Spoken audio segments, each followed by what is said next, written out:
நமது ஆண்டவரும் இரட்சகருமாகிய இயேசு கிறிஸ்துவின் இனிய நாமத்தினாலே அனைவருக்கும் அன்பின் வாழ்த்துக்கள். இந்த நாளுக்குரிய வசனத்தை நாம் தியானிப்போம். மத்தேயு 5ஆம் அதிகாரம் 5ஆம் வசனம். மத்தேயு 5ஆம் அதிகாரம் 5ஆம் வசனம். சாந்த குணமுள்ளவர்கள் பாக்கியவான்கள், அவர்கள் பூமியை சுதந்தரித்துக் கொள்வார்கள். சாந்த குணமுள்ளவர்கள் பாக்கியவான்கள், அவர்கள் பூமியை சுதந்திரித்துக் கொள்வார்கள். நமது ஆண்டவரும் இரட்சகருமாகிய இயேசு கிறிஸ்து மலை பிரசங்கத்தில் போதித்ததான வாக்கு தத்துவம் வார்த்தை, சாந்த குணமுள்ளவர்கள் பாக்கியவான்கள், அவர்கள் பூமியை சுதந்திரித்துக் கொள்வார்கள். சாந்த குணம் நமக்கு அவசியமாக இருக்கிறது. இது மிகவும் அவசியமாக இருக்கிறனால தான் ஆண்டவராகிய இயேசு கிறிஸ்து மத்தேயு 11:29 சொல்லும்பொழுது, நான் சாந்தமும் மனத்தாழ்மையுமாய் இருக்கிறேன், என் நுகத்தை உங்கள் மேல் ஏற்றுக்கொண்டு என்னிடத்தில் கற்றுக்கொள்ளுங்கள், அப்பொழுது உங்கள் ஆத்துமாக்களுக்கு இளைப்பாறுதல் கிடைக்கும். மத்தேயு 11:29. நான் சாந்தமும் மனத்தாழ்மையுமாய் இருக்கிறேன், என் நுகத்தை உங்கள் மேல் ஏற்றுக்கொண்டு என்னிடத்தில் கற்றுக்கொள்ளுங்கள். ஒவ்வொரு நாளும் தேவ சமூகத்தில் அமர்ந்து கற்றுக்கொள்ளும்படியாக, தேவனுடைய திருப்பாதத்தில் அமர்ந்து கற்றுக்கொள்ளும்படியான ஒரு வாஞ்சையோடு, எதிர்பார்ப்போடு, ஆசையோடு பாதப்படியில் அமர்ந்திருப்போம். குறிப்பாக ஆண்டவர் சொல்ற காரியம், நான் சாந்தமும் மனத்தாழ்மையுமா இருக்கிறேன், என்னிடத்திலே கற்றுக்கொள்ளுங்கள்.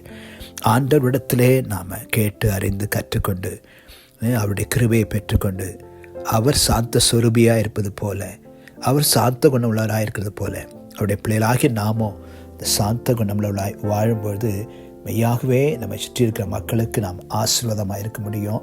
நம்மை சுற்றி இருக்கிற மக்களை நாம் ஆதாயப்படுத்தி கொள்ள நிச்சயமாகவே முடியும். பழைய ஏற்பாட்டில் வாழ்ந்த பக்தனாகிய மோசேயை குறித்து வேதம் சொல்லுகிறது. என்னாகமம் 12ஆம் அதிகாரம் 3ஆம் வசனத்தில், மோசே பூமியில் உள்ள சகல மனிதரிலும் மிகுந்த சாந்த குணமுள்ளவராயிருந்தாராம். என்னாகமம் 12:3 மோசே பூமியில் உள்ள சகல மனிதரிலும் சாந்த குணமுள்ளவராயிருந்தார் என்று சொல்லி எழுதப்பட்டிருக்கிறது. அவருடைய வாழ்க்கை எல்லா சூழ்நிலையும் மிகப்பெரிய ஒரு ஜனத்திரளா கூட்டத்தை நடத்தின மோசே, திரளான மக்களை வனாந்திர வழியாய் வழி நடத்தினவர். அவருடைய குறித்து வேதம் சொல்கிறது, சாந்தமுள்ளவர். பூமியில் உள்ள சகல மனிதரிலும் சாந்தமுள்ளவராயிருந்தார். புதிய ஏற்பாட்டிலும் கூட அப்போஸ்தலனாகிய பவுல் சொல்லும்பொழுது, பிலிப்பியருக்கு நிருபம் எழுதும்பொழுது, அப்போஸ்தலனாகிய பவுல் பிலிப்பியருக்கு நிருபம் எழுதும்போது 4ஆம் அதிகாரம் 5ஆம் வசனத்தில் வாசிக்கிறோம், உங்கள் சாந்த குணம் எல்லா மனுஷருக்கும் தெரிந்திருப்பதாக கர்த்தர் சமீபமாயிருக்கிறார். பிலிப்பியர் 4:5. உங்கள் சாந்த குணம் எல்லா மனுஷருக்கும் தெரிந்திருப்பதாக கர்த்தர் சமீபமாயிருக்கிறார்.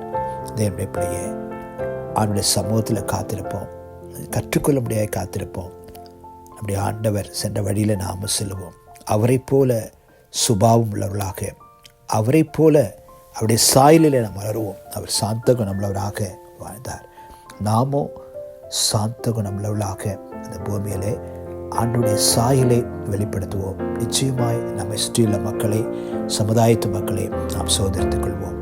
வேதம் சொல்லுகிறபடி, சாந்த குணமுள்ளவர்கள் பாக்கியவான்கள், அவர்கள் பூமியை சுதந்திரித்துக் கொள்வார்கள். ஜெபம் செய்வோம்.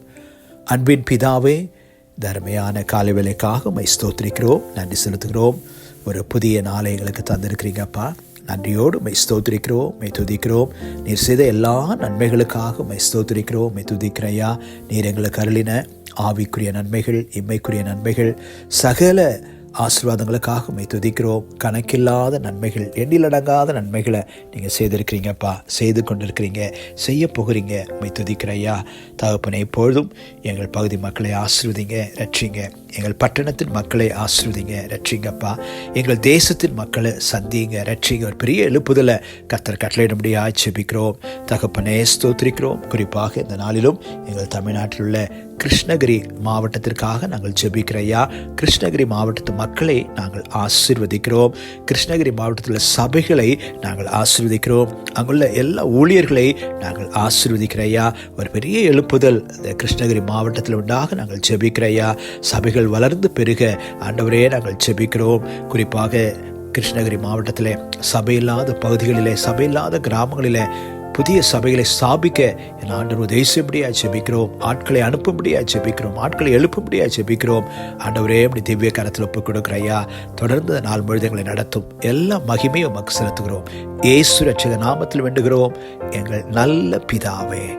ஆமென். God bless you.